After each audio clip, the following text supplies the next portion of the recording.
Welcome to the Wellness on Tap podcast with your host, Dr. Debs Eastwood. So, going back in time, we first met. Yeah. Must have been 4 years ago now. Yeah. I think. Possibly, or 3. I'm not sure. I'm rubbish. Yeah, something like that. I think, in Peterborough at an event all about making our businesses better. Yeah. And at the time, you were running the bit I remember. I'm sure you were doing other things as well, because we all do, don't we, these entrepreneurial people. But you were running a forest school. Yep, still got that. But I've got a fantastic team who run it now, so I run it from afar.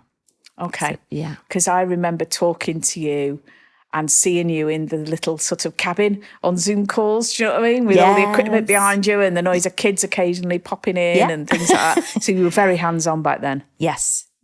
And now the universe delivered me from Bristol to Devon, and so I have let the team take over. Wonderful. And I'm doing still the same madness and level of chaos, but in Devon, which just brings an element of peace to my nervous system. So yeah, I bet. Devon's beautiful, isn't it? Yeah, I love it. And it feels like home. Oh. I know it's really strange. I was supposed to go there for 3 months temporarily. And I just loved it. I was living, funny you should say I was in a cabin. I went to live in a cabin in my sister's garden. Okay. For 3 months. And me and the kids. And then just never left. That was 2 years ago. Wonderful. Yeah. Are you still in the cabin? No. I think my sister had enough, because I've got older children, like teens, and they were in the house, and me and my little one were in the cabin. So I think there's only so much you can take of other people's teenagers. Yeah, probably very true, that. Yeah. Yeah, I'd go along with that. Massive gratitude to them, because they did it for a long time. Oh, that's lovely. It got us set up and settled, and now we've got a place down there. So. Oh, wonderful. Yeah. How wonderful. So you're still running the forest school, though, but from afar now. Yeah, or do mad dashes back and forth. Yeah. Tell me a bit more about it, because I only have quite a vague memory of it. Okay. So the forest school that I have, I've got a log cabin at the back of a primary school. And most people would say that I got lucky, but I believe the universe... it does its thing. Yes. And so I had seen this log cabin years ago. I'm trained as a primary school teacher, and then I went on to set up a nursery, a children's nursery, and then a preschool. And I was like, I just think children just need to be outside. And that's what I would love. And then I knew about this log cabin, and it's surrounded by woodland, and it's got a little beautiful meadow. And I just thought that would be a fantastic forest school. And then I found out that it'd come up for rent. And so, oh my gosh, amazing. But a forest school who are already operating had got in. And I just said, wish them all the best, all the best. One day I would love to do something like that. And then as it happens, through the grapevine, one of our families at one of my settings came and said, oh, well, it's not opening. So I got straight on the phone and said, can I have it? And they were like, how do you even know that it's up for rent? Because it's not out there yet. And I was like, universe has ways. And so I managed to see this log cabin, and then it just started from there. I've got this amazing cabin where I just think children should be outside. I agree. It's, we're having a lot of diagnosis about ADHD and things at the moment. And I think actually it's because our children are in the wrong environment. My nervous system, when it's frazzled, I am like this. And our children are the same. We can't expect them to sit in a classroom for hours a day and do nothing different. Yeah. And then see all of these issues coming up. And so the forest school, we are outside no matter what the weather. There's no wrong weather, only wrong clothing and mindset. So they're out in all weathers and they love it, And we encourage them to take risks and to climb and... yeah. And I had a parent say to me once, he was like, you are either really brave and stupid, or you've got fantastic insurance. And I was like, both, all of the above. Because he was like, because we really encourage children to be children. We encourage them to climb trees high and go as high as they feel safe as long as they can get themselves back down. So yes. Don't want the fire brigade there on a regular basis, do you? No. Strategically placed trampolines. Yeah. So it's about them managing risks for themselves and going, okay, I feel all right to do this. And of course, you have the ones that push themselves. Of course. Do you feel safe? So the language that I've like my staff and I use with the children is very different as well. It's not about, that's not safe, come down. It's about, do you feel safe? Putting it on them to feel into it for themselves. And to take some responsibility for their actions. Yes, absolutely, which is really interesting because so I've worked with children for 20 years, but the work that I'm doing now, I feel is it's what I do for children, but I've kind of morphed it into helping adults with that, of kind of getting them to question things for themselves. Yeah. And say, how does this feel for me? Or what is this? Because we're so often looking outside of ourselves, particularly in children in the setting. They're looking, is this okay? Can I do this? Or they're questioning and checking in. And actually it's like, no, what do you feel? We want a generation of children who feel empowered in themselves. Yes. Self-aware. Yes, really self-aware, and don't look outside of themselves for validation or to find the answers. And a lot of people that I see now in the work that I do are looking outside of themselves. They're looking for answers elsewhere, and they've given their power away. And so that's where I'm at now. So I've missed all the bits in between, but that's we'll come to those. We'll come to those. I mean, that is a slippery slope though, isn't it? If you are giving away your power because you've never been taught how to have it in the first place. Or to trust yourself. Yeah. Then it's not going to lead to a good thing, is it? If you're giving other people your power, you're going to end up being a people pleaser and being a target for manipulation. Yeah. And all these sorts of really toxic. Yeah, lack of boundaries, lack of awareness of others and self-awareness, and just, it really, and disconnect, because people disconnect from themselves and their true, authentic self. And so they're disconnected, and then people they don't feel well and they don't feel okay. And I'm like, it's because you're disconnected from who you are, because you're looking outside of yourself. You've forgotten what's in here, which is really important. And I am a nightmare for it. I know that I am, which is so funny because the way that I do work with people in spirit. I work with spirit, and often they laugh at me. Like, look at you dishing out. Yeah, like they remind me, go, you could do with doing a bit of this. So, we all experience it, forgetting how powerful we are, that we are. Yeah. So was it just a desire originally then to get children outside, or was it about the sort of education into self-awareness and responsibility? I'm not sure. I think when I was teaching in a classroom, it just didn't feel very natural.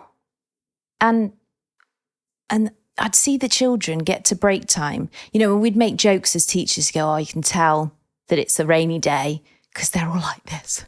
And the children are and I was like, they're just tamping to get outside. They're desperate. And then they'd go outside and they'd just run around like headless chickens, just like, woo. And I was like, that is not, if you watch children play, that isn't a natural way to be or to play. No. And actually, so then I started introducing things like, and I didn't realize at the time, but like meditation and things for my children. So if it was a rainy day and I wasn't allowed to send them outside with a coat on, heaven forbid that they might get water on them. I know. Get wet. Our skins, it is waterproof. Like, wow.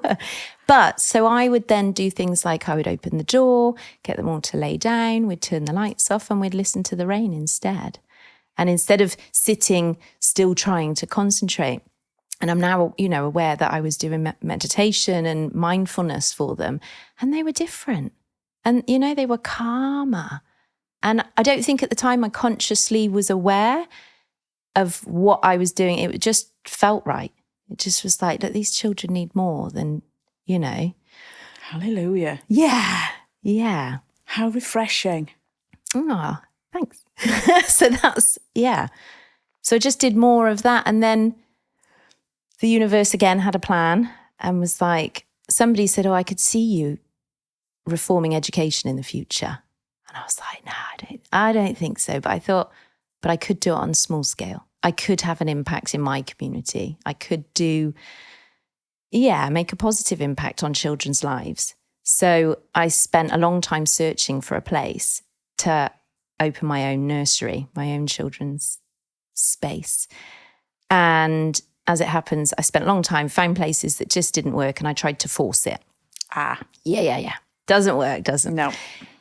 So then my mum eventually found this beautiful place and said, this looks ideal. And I phoned the estate agent and he was like, no, it's like they don't want a children's nursery. And normally I'm very polite and I would have said, okay. But something said no, just push back. And I said, well, could you actually just speak to the landlord? He phones me back. He actually was going to turn it into a nursery. He would love to show you around. So I was like, okay, we're on. And I went and I said, I absolutely love it. It was like an office space, a 2-story one. And I was like, I absolutely love it. But I think children need to be outside and there's no outside space. And he said, well, come with me. And he went and showed me. And he had this massive field. He went, how much do you want? I'll just fence off a section of it. And I was like, perfect. So we came to an agreement. He sectioned off this huge parcel of land for us. And then the nursery was born. And I had, And so that was our ethos, is get children outside, just come and be in nature and let them be. That estate agent. I know, could have missed, I know. And lucky something in me just said, no, just push back. Mm-hmm. Yeah, so I was there for a long time. Oh, how wonderful. It was great. And then it morphed and I was in a village and I did a preschool in the village, which was cool. And it was nice to work with the local families. But then the log cabin came along. And I just, that's where it's at. So that's what I've got now, is just the forest school and all the other things that I've got going on. But yeah. Yes, which we're moving towards seductively. Yeah. So that is a really interesting kind of natural progression when you can see it in hindsight. Yes. It makes perfect sense, doesn't it? Yeah. And obviously the universe jumping in and helping you out, it was what was meant to be. Yeah. I love it. Which is even better. Yes. That's even more perfect. Was it then that you moved? What happened next? Oh, okay. No, so I was around, I think I opened, so I was pregnant with my 3rd child as I was opening the forest school. And I was due to go on maternity leave. And then as it happened, so that was 2019. So I opened the forest school in 2019, just as I had my 3rd child. And a few months before he arrived. And then he arrived and then circumstances meant that I had to go back. So I had him in a sling after 2 weeks back in the forest school. And I was like, and most people were like, back at work 2 weeks after having a baby, but it's not work. Because it's natural. Yeah. You've got your child with you and you're with children and you're out in the, like on the land and just being, and children are playing. That's not work. So that was 2019. So then I was there until I think I made the move to Devon 2023. Okay. So yeah, I did a few years there. And my son still says it's his favourite forest school. So I'm like, good lad. Good lad. Him. And I don't even pay him to say that. But he has literally lived it, hasn't he? Yeah. He grew up there. Yeah. Yeah. So he can speak with authority in the voice of experience, can't he? Yes. And so now school, he chose to go, when we moved to Devon, he did choose to go to school and start in reception, which wasn't something that I'd really planned, but because of our living circumstances, it made sense. And I followed his wishes, children's voice, listened to him. And he did it for so long. And then he'd been so used to my forest school that it was like, what is this? Yeah. I am in and this school, I have to say, is one of the best schools I've ever come across. It is fantastic. other than the one that I used to work in. Of course. But yeah, they were amazing. But this just beautiful village school, massive field. The children encouraged to be outside a lot, but still, you know, it is a system and there's routines and and my son wasn't that over enamoured. So what's this about? So he realised fairly early on the differences, and yeah, he didn't like societal norms. No, good lad. Wow. Yeah. Wow. Yeah. I'm not intentionally breeding a rebel. It's just But I can see it makes you happy. I love it. Yeah, it does. And he loves it. Yeah. So good. Good. So you moved, so commuting daily certainly wasn't a thing anymore. Was not not an option. So I've got a fantastic team and a lady who's worked with, she's been with me pretty much from the get-go with the nursery and then the next setting that I had. So it was just sort of a no-brainer to ask her, because I really trust her and she's a brilliant woman. I'm very, woo! She's very grounded and much more sensible than I am. So we complement each other. So yeah, so she agreed to just carry on. Wonderful. Yeah, so it's still running. It is. Phew. Yeah, it's still going. It needs, yeah. And I pop back and I love being there. Yeah, so I bet. Yeah, I go and camp there sometimes. How lovely. Yeah. So what's happening now then? Because obviously you had to do something else. Yes. Despite being a mum of a youngster and a couple of teens. Yeah. Yes, like we Bless do. Them. Yeah. So yeah, got to Devon, and because I thought it was temporary, I thought, okay, well, 3 months is not long enough. I probably won't need to look for a job. But then when it became obvious that it was going to be a more permanent thing, I was like, okay, what do I do? And a little voice said, go and do tarot card reading. So it's kind of, very different to teaching. And I have read tarot since I was 16. So I was, So then there's a local place and I went to a shop that sold crystals and I was guided to go there. And they were like, well, so yeah. I felt I'm going to go in and have a chat with her and just see if she needs a reader. So I went in and said, oh, are you looking for anyone to read tarot? She went, that is so strange. I've lost all my readers at the moment. Someone had broken their arm and someone's not well and someone else had moved. She was like, that's really weird. I was like, yeah, exactly. Yay. I was like, you needed a reader, I need a job. And so I did a reading for her to see if I'd be a good fit. And she was lovely and said, yeah, go for it. So I started doing that. And then it catapulted me into this kind of my spiritual journey. Love a good spiritual journey. Yeah, me too. Well, it's funny because when I was 16, I worked in a crystal shop, quite similar to where I ended up working when I think I was late 30s. So it was strange, like all this time later, I was like, oh, okay. So obviously I took a choice which took me on a path that has brought me back to actually, I don't think you can make wrong choices, but it brought me back round to where I'm meant to be. So then it's kind of, so I've incorporated, so now I incorporate healing and I'm trying to think of how that came about because I was doing readings for people and I loved it. And I've done, I've done transformational coaching. I think, yes. And yes. Yeah, now it's all clicking. Now it's pennies dropped. Yes, it was that I remember being on the Zooms and taking a long time about doing things and yes. So doing it well and properly. Yeah. So I've got a certificate in that, but I just wasn't sure how I was going to use it. And then, so I've missed a bit as well. I did a certification in naturopathic nutrition quite a while back. I think it was 2019.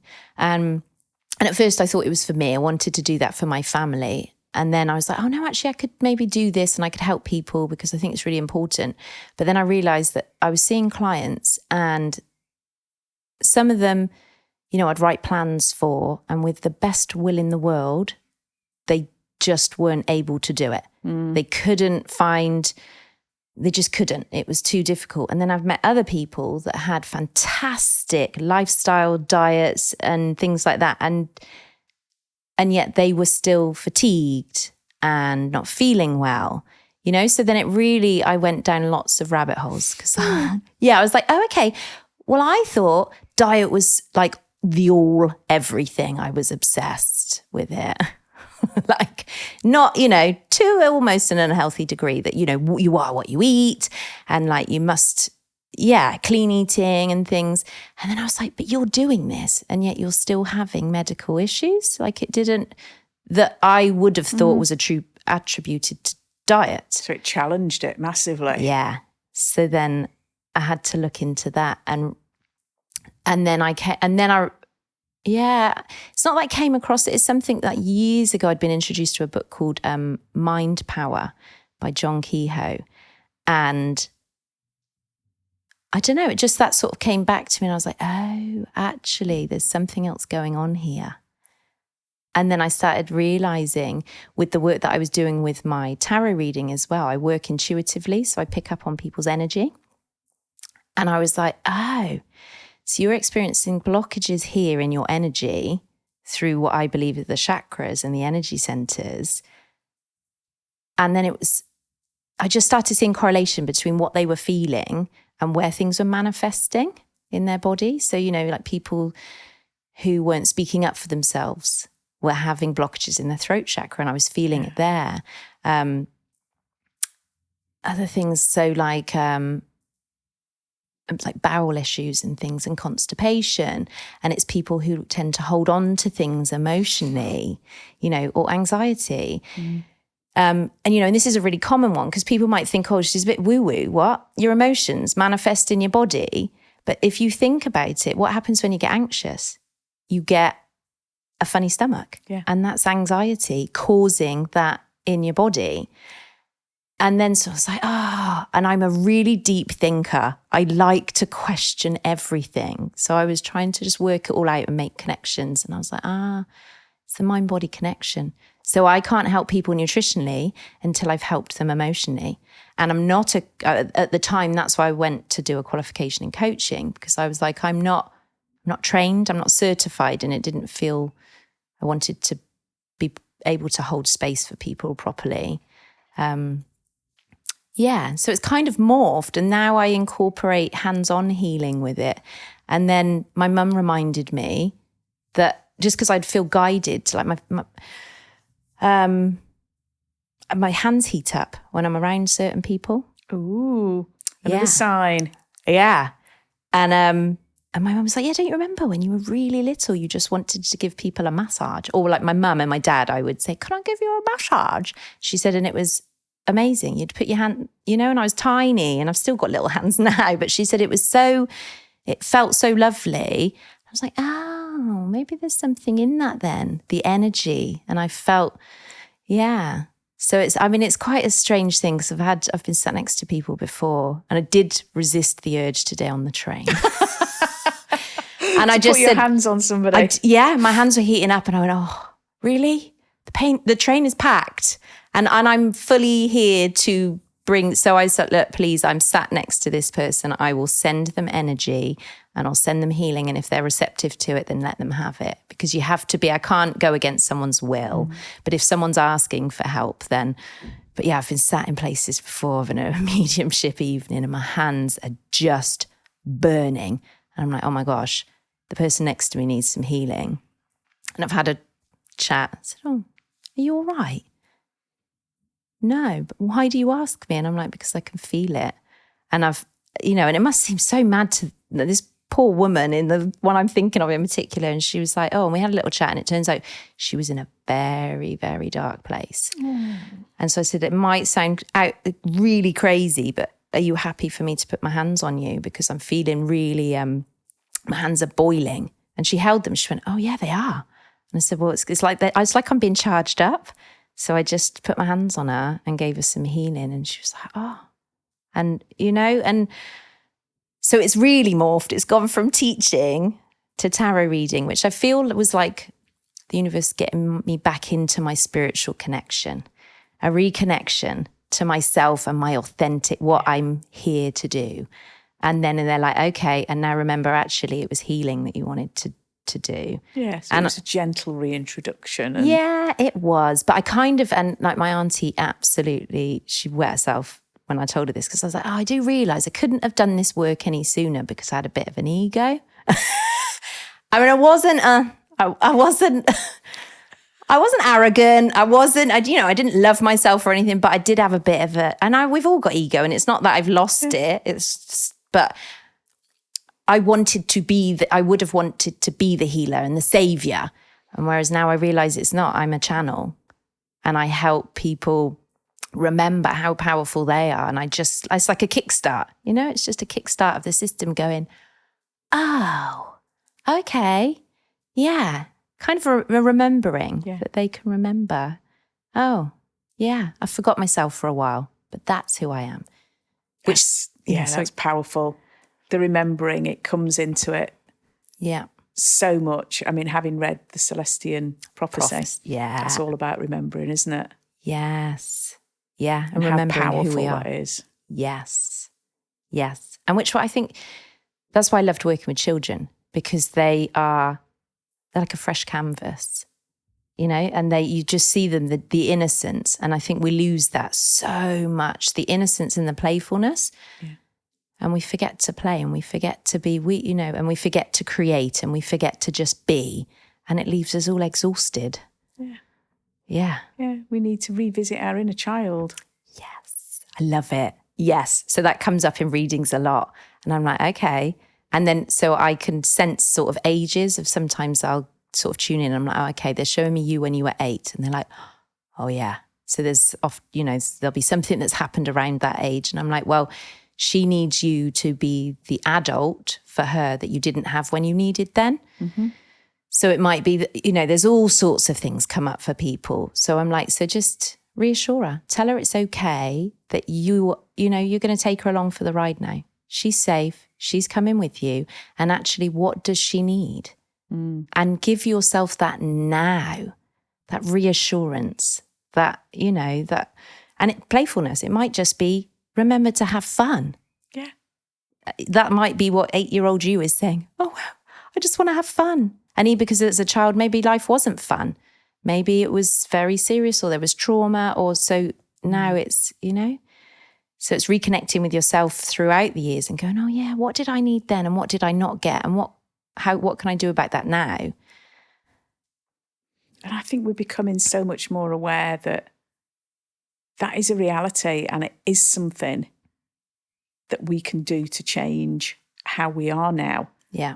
I mean, I don't think we should spend our lives with our heads in the past, but this is completely different. Yeah. This is looking for specific healing points, if you like. Yes. Yeah. And it can be. So I totally agree with you that I think going over the past and revisiting it isn't helpful. And I think some people do find it helpful, and, we've all got different ways of dealing with things. But for me, just an awareness, and that instantly. And, when I work with energy, and energy can shift in an instant. Yeah. So just an awareness of it, of going, oh, yeah, 8-year-old me did have a hard time and did need this, but okay, I see it now. And that's it. It doesn't have to be, therapy for months or anything. It's just that awareness. Oh, and I'm showing up in the world like this. Oh, and it's probably because of I didn't get my needs met there, or I was told a certain something that I took on as a belief about myself.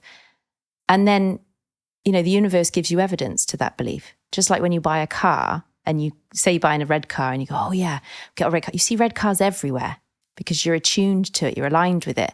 But if you've been told something, oh, you're not very good at maths, or you're not very, just throw away comments by teachers, parents and things, and you take that on board as a belief, then you're going to look for evidence of it. Your subconscious looks for evidence of it. So it's just having awareness of it. How do I show up? Is it serving me? What triggered that? And how do I move forward positively? I remember being told at school in the careers lessons that we had back then that I'd be lucky to make it into a typing pool. oosh. And thank goodness you didn't listen, because you've gone, because that could have destroyed your self-confidence and you spent your life just kind of like retreating from any opportunity, which I mean, possibly you have done, and you've I think in the early days, I think I might have done. Yeah. That's awful. But, I've very much always had a, screw you kind of attitude, Love it. This is why we get on well. Yeah, it is. It's like, that's just crap. I can't even type properly. I wouldn't be any good at a typing pool. I don't want to be not going down that route. I don't want to be in one anyway. No. So I love it. Yeah, I love it. But a lot of people don't have that confidence in themselves. Who'd be like, they'd go, oh, well, you said like, I had an art teacher that was told me I was rubbish at art.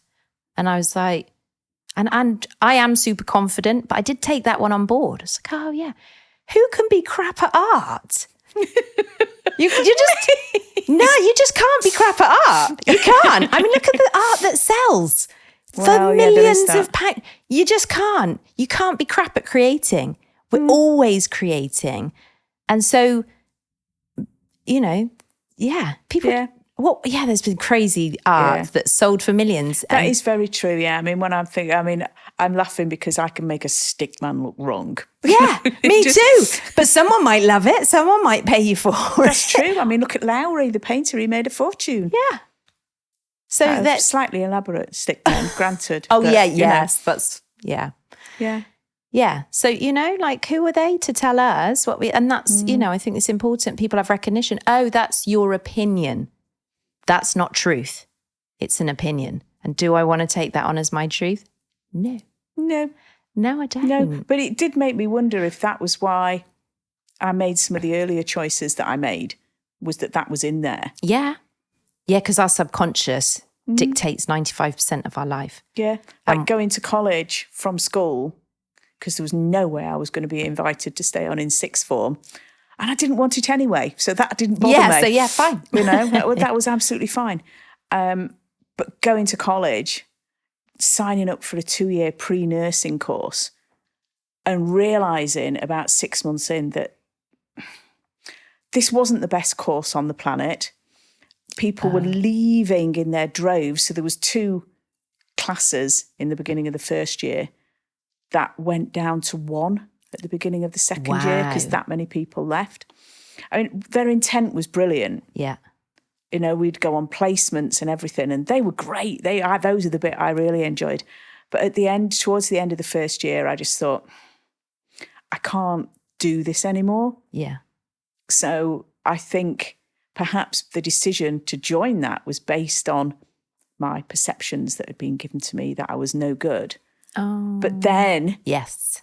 It was a means to an end. I should have been there. It was wonderful because one of the ladies wrote me a reference and I got to work in the operating theatres, which is where I ended up. Amazing. So it got you where you needed to be. Yeah, but at the time, and I remember going to the front of the class in a tutorial one morning and saying to the lady who was high up on the course, I know a lot of people have been leaving and all that, and I'm really sorry, but I'm telling you, next year I'm just coming back to do the A-level human biology. I won't be enrolling for the second year. And clearly she'd had a bad morning. She absolutely raised her voice hugely. And when your mates are all chatting in the background and gradually they get quieter and quieter and quieter. Do you know what I mean? Yeah. And I was so humiliated that I went out and, as young girls do, you go to the bathroom. That's the only place you've got to go, really, isn't it? And I went in there and somebody came out and said, she wants an apology for you humiliating her in the front of the class. And I went, no, I think it's the other way around. Excuse me? Yeah, and I never did apologise. No, good for you. I didn't apologise. And asking for references, she was the person I had to go to. So clearly I got none. So when everybody else is getting all these nursing offers, because I was still in touch with the people there, I'm like, I haven't had any. So I asked the biology teacher if she would give me a reference and got the first job I applied for. Oh, but that's not fair, is it? Because that was her. She was having a bad day. But you know what? I'd have been a crap nurse, Ellie. I'd have been terrible. So she did me a favour, even though it was not a pleasant experience at all. Yeah. She did me a favour. She did the world a favour by not making me a nurse. I don't think you would have been a crap nurse. You're just here to do other things. Yeah. So, you know, that belief that was seeded in clearly affected me. Yes. But it's amazing that you've got the awareness of it, but many people don't. No. And then it's so wonderful to see when you have these conversations and you go, could it be because I'm tuning into something around this time or something that was said, or I've learned to listen. I'm not the best listener. I love to talk. I do listen. I listen, but I've learned to really listen. So difference. And I said, well, you've just said this, you know, there's a belief somewhere. And then when we unpick it or we talk about it or it comes up, just watching them just that you can see it. It just clicks. They're like, oh. And, you know, it's things because people do just flippantly say remarks, well-meaning parents, teachers, carers, friends. Friends can be awful. And they say things and then it's in there. Like you said, it's exactly that. It plants the seed. Yeah. And then it grows and it grows and it grows. And before you know, you've become that person because the person you are because of that seed that was planted. And it's not who you are. It's not who you were meant to be. And precisely. Especially this is why I work with early years with the children. You know, I've always been in early years, so the 3, the 4, the 5-year-olds. Oh, I love them. I think partly because they're so similar to me, like they ask questions, they question everything, but why? Why do we have to do that? Like, but also because, where's my train of thought going with that now? Their belief systems, they're forming it by the age of 7. Yeah. Everything we see, hear, experience, and are told just goes into our subconscious mind, unfiltered. I mean, think of how much they see and experience by the age of 7. And that creates the person that they become. And, you know, and there's so many variables in that. Everybody has such different experiences, different teachers, different, you know, so your experience with that teacher or college lecturer was different to how everyone else experienced her. And I just think, that's why I think I started working with children, because it's so, I can see, just like when I work with adults now and I can do a reading or a healing and I can see the light bulb go on, you can see it go off with a child. With somebody, it makes me want to cry, honestly. When you can see that somebody said something, you know, like a child makes something. And it seems so trivial now, but these children would make stuff at school, they'd take it home to mum, you know, even at the door, and mum would just put it in the bin. I know. And now that I feel energy, I could that child, you know, they've spent time on it and they've created their picture and they've gifted it to somebody else and then it's just put in the bin. You know, and it's like you can see their little souls just, you know, and you can see it dim. And you think, that child, you never know, and I've been dramatic here they might have been an artist, but every time they gave mum a picture, she put it in the bin because she didn't want things cluttering up her kitchen or messing up the car or it was wet paint, you know. So like mum's off, she's, oh yeah, but it's wet. I'm like, okay, leave it with me and I'll dry it. I'll leave it to dry, pick it up tomorrow.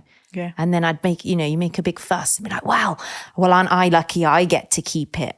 You know, and I'll look after it. So it's so important, not only how as adults we speak to ourselves, but how we're talking to our children. Like that is, I can feel it now. I'm passionate about that. I can tell. Yeah. It shines out and it's wonderful. Oh, thanks. Because it's true. Yeah, because we're shaping them. Yeah.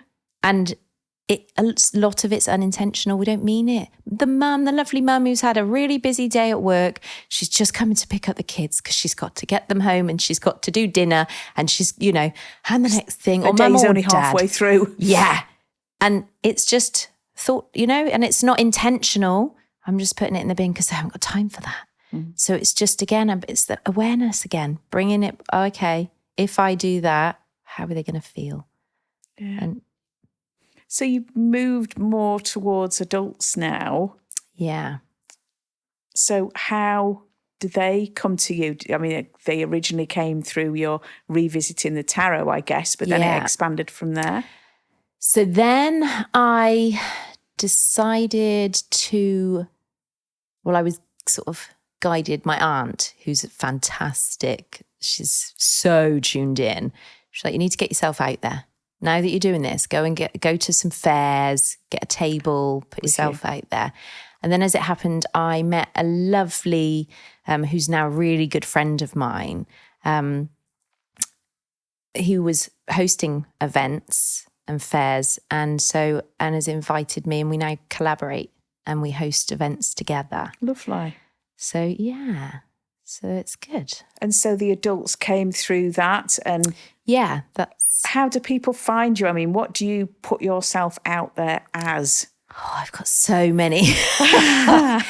I've started many things, and I do have a website, Evolve with Ellie, and so people can book online readings with me, or a much deeper dive where we do the mind, body, and soul. So I use some of the transformational coaching, guided meditation, and so so you can find me there, or I also do an online podcast on YouTube. Not podcast, I have got a podcast, but YouTube channel where I do guided meditations. Oh, lovely. So I think I've listened to a couple of those. Oh, have you? Yeah. Thanks. Amazing. So that's Evolve Mind, Body, Soul. And the Facebook page, I think, is Evolve with Ellie. So it's kind of, that's what an insight into my brain. Yeah. No clear one place. No, but most people come through to you via those channels today. Yeah, so quite often it's the fairs, I guess. I don't know, word of mouth. People recommend me. And like, maybe go and have a reading with Ellie, or have a session, or you might meet me on a train or in a... Yeah, you never know. Yeah. So that's how people tend, I think you find the people that you need when you need them. Yeah. So it might be that I'll just meet people in the street and we're chatting and it comes up. And then I'd love to book a session with you. Yeah. That's lovely. So that's now. Yeah. What are you thinking about going forwards? I don't know, because I kind of feel like the universe is like, you are supposed to be working with children as well. And because I'm not there present with them in the forest school at the moment, although, I'm not 100% sure. I kind of feel like I'm on the cusp of something, but I'm not sure what. I'm writing a book at the moment. Oh, interesting. Yeah. But I think, and that is all about the mind and the mindset and the awareness of what's going on in there. But also incorporating the energy work that I do, and energy and people becoming aware of that. Because I think I've only touched on that a little bit. And that's, yes, say more. Okay. Say more, please. That's so important. So I was saying about the mind-body connection, and how what we feel and think. So it leads on from what I was saying, really, like what people say to other people has an impact energetically, and even if, and a simple thing I could talk about lemons. What happens when I talk about lemons? You can smell it, can't you? You can smell it, you can taste it. I'm salivating already, just me thinking about it. That's the mind-body connection. And people don't recognize how powerful their minds are. And again, I think they think I'm a bit mad. Because they're like, what do you mean? I'm not impacting how my body is, like what's manifesting physically in my body. And I'm like, yes, you are. So that's what I'm trying to highlight. The book is sort of just a gentle introduction to that, of getting people sort of aware of, again, bringing all the things that I've talked about, all that awareness that you have. Oh, well, that happened. Somebody said that. And actually, And I found that I'm still learning about what's linked to what. So, you know, like I've touched on people having constipation, that's holding on to. So if anyone's listening and they suffer from constipation, what are they holding on to emotionally? And actually, you literally need a good release on a physical sense as well as emotional sense. But then there's like the liver. The liver is connected to anger. So if you're suffering with problems in your liver, what anger are you holding on to?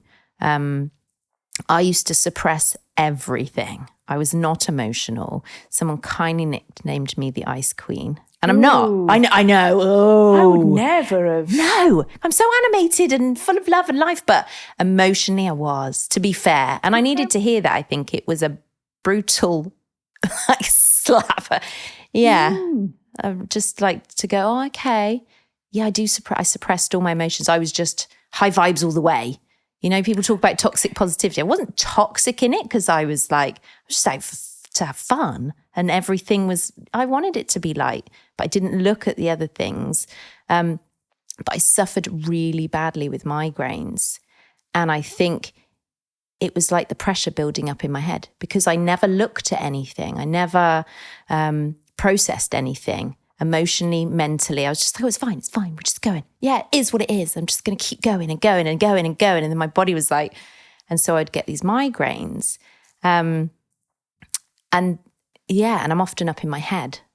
So yeah, overthinking. And although I was like, oh yeah, high vibes, positivity, I still would overthink. I just wouldn't look at the emotions. I just wouldn't. How interesting. Yeah, so that's where my mind-body connection came in, was the migraines were from suppressing things and not having awareness of self, really. I've often heard that people suffer with like neck and shoulder issues, carrying too much weight, carrying the weight of the world on the shoulders. That's the expression, isn't it? That is huge. And I think there's even a bit about that in my book, because I did a reading for somebody, and often a lot of people that come for a reading, and I'm like, Spirit, show me. And they're like, a lot of people come with a lot of baggage, you know. So often people have, you know, like a big rucksack, and it's that tension because you're carrying the weight of the world on your shoulders. And you think if you're a mother or a caregiver, or, you know, and no disrespect to dads, they carry things too, but we're different. Women are emotional beings and we carry the emotions. And so, yeah, I had this one woman, and love her. I was like, are you really suffering with neck and shoulder and back issues? She went, yeah. How do you know? I was like, because Spirit is showing me.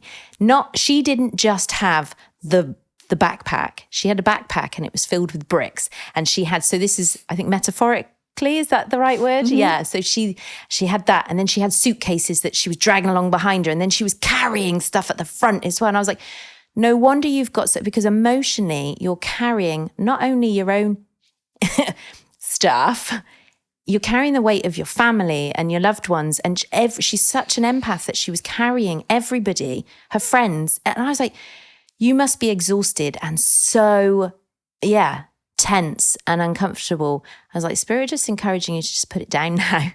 Just put it down because it's not serving you. It doesn't serve us. Just like you said, you're not one for looking back and holding on to the past. It serves us in the moment. Absolutely true, yeah. Which takes us to the next moment, which leads us to the next moment and leads us on and on and on. So you don't need to be carrying it around with you. And anything you need to know or remember will be shown and shared with you at a time that it needs to be. So yeah, I encourage everyone, what can you let go of? Like, what are you carrying around with that you just don't need to? I think if somebody had come out with a statement like that 20 years ago, people would have been like, what are you talking about? Yeah. Yeah. What do you mean? What are you on about? Yeah, you're crazy. You're mad. But now I think people are starting to realise, and they are starting to tune in and starting to recognise we need to do things differently. Yeah. You can't keep doing this. It's a definition of insanity. Keep doing the thing the same way and expect a different outcome. So we are progressively getting sicker and sicker. And actually, we can't keep doing things that way. We need to change things. This is it. So that's exactly where I sit in the world of medicine and healing. Yeah. In that medicine has a place. Yes. And yes, it is evolving. Technologies are coming out, different methodologies and practices, but they're all about the same thing. Yeah. They're all about putting this metaphorical sticking plaster over. Yes. Yeah. And, yes, in emergency situations, they do treat. Yeah. But if my appendix bursts, yes, anaesthetist, please, surgeon, theatre team, yes, please. Yeah. Afterwards, they're not going to help me find out why my appendix burst. Yeah. And what I can do to prevent whatever else is going on around it. The root cause. And this is where it's so sad. And this makes me, see, I'm not the ice queen. I feel like crying again because I'm thinking about, this is why often people manifest the same experience. So people who've had cancer, and then it manifests again because they haven't treated the root cause.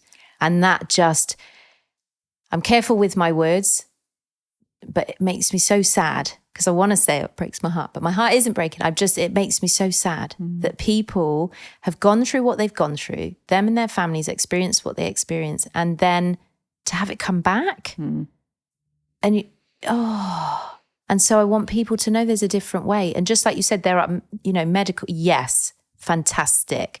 And, there's things that I would go to medical things for, but then there's, people call it the alternative, but I'm like, no, it's the traditional way of, it's traditional medicine that I'm looking at, the old way of being, shamanism and things like that.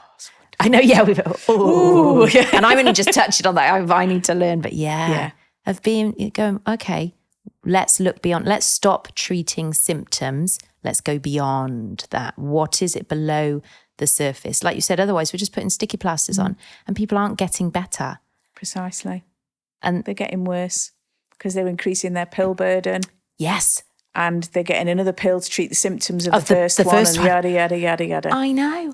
And there's herbs and all sorts of wonderful, traditional, ancient, medicines that we can tap into that don't have side effects. This is it. I mean, the human body is meant to be able to heal itself. That's what it's designed for. Yes, it is. I love it. And that's why working with children as well. And I want to teach children that, because as children, you just take, you take it for granted. And one body, like, my tooth falls out, another one grows. I cut my knee, I graze my knee, and it fixes itself. It heals itself. And this is what I try telling people that I'm like, do you remember as a child when you used to, run around and fall over? What happened? They're like, my body would heal itself.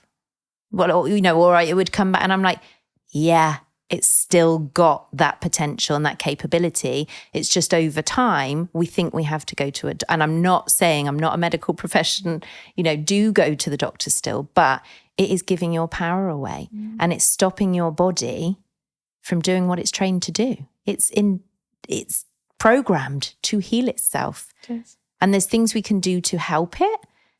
But then, it's knowing about that. And I think a lot of people have forgotten it. That actually, as a child, it healed itself. So and again, I've written it in my book, when we're children, you break a bone. Does the doctor heal the bone? People go, I went to the doctors. It's not the doctor that heals the bone. It's our body. And that is the power of our body. Yeah. The doctor does, wonderful things and helps with the pain in the moment, and they cast it, but it's the body that heals it. Exactly. Yeah. They put the bone in the right position so that it can heal straight and remain functional. Yeah. But they don't do the healing. No. It's us, which is what I think, I want everyone to remember that and go, okay. Yeah. A big aha moment. Yeah. And I hope so, that people, and even if it's just one person that goes, I can trust my body. Yeah. Instead of fighting it. Because a lot of people say, I'm fighting this. Yeah, and I had such a fight. Like, I'm fighting cancer. I'm like, stop fighting your body. Don't fight it. Work with it. Let it do what it's designed to do. Give it the right things. Yes. That's why I've gone back. One of the things I endorse now, molecular hydrogen water. Yes. Such a simple thing. Yeah. everybody, but massive impact in the developed world has access to water. Yeah. And I know some people might say, well, we don't. I'm generalising. Yeah. We have access to water, so why not make it the best possible quality water Yes. that you can have? Yes, absolutely. Oh, and this is where I get woo-woo again. Because, have you ever heard of Dr. Emoto? Oh, yes. Of course you have. Yes. Yes. So the intent, and he's proven our intention, the power of our mind on water and the molecules of water is just phenomenal. It's mad, isn't it? It's just, wow. Yeah. So then if you take that knowledge that we're made up of, is it over 70% of water, and then go back to what I was saying about beliefs. If our intention instructs water outside of us, what is our intention and our beliefs and our thoughts doing to the water inside of us? 100%. I've been learning recently that water can be energised. That really excites me. Love it. And I'm going to learn how to do it as well. And I just can't wait, because I've got a machine at home that provides my ultra-filtered, ionised molecular hydrogen water. Okay, I'm going to have to talk to you about that in a bit. I just want to energise it. Yeah. And I'm just like, So you can do it through intent with your mind and the energy of literally, the intention. Yeah. So sometimes I've done it before bed and I've gone, and I forget these things. I've studied for years and I'm like, oh yeah, I'm not feeling, and I'm like, charge up my water before I go to bed, and just so that I'm drinking that beautiful intention of, restore my body to what, and then I try to tune in, okay, well, what was it teaching me? Yeah, fair enough, yeah. But also, we can heal ourselves. Yeah. Yeah. I love it. There, down at the core, my colleagues in the NHS that are blinkered would think I'm completely and utterly insane. Yeah. But I'm like, I'm happy with that. Many people, I don't. I think you're brilliant. And I'm so excited. When I said I was coming to talk to you, I had a friend who was like, yes. Because I said, you've worked in the NHS. Oh, it's so exciting that there's people bringing this wonderful to the forefront. Good. And I will stand there. I will stand there loud and proud. Yeah, me too. I'll be right with you. Good. I like that. Teamwork. Yeah. That's what we need. That's what we want. Yeah. When you get your ideas totally where you want them to be, if things do change and evolve forwards, then we need to get back together again and chew this over some more. Yeah, love to. I would love to. I think you're going to carry on learning more things. I'm going to carry on learning more things. It's expanding and evolving. Yeah. I think that'd be wonderful. Yeah. Oh, thank you. No, thank you for coming today. I'm so excited. I've loved it. Yay! All the way from Devon. Yeah, road trip. Oh, yeah. Yeah. Wonderful. We'll see you again soon, my darling. Oh, thanks so much for having me. Cheers.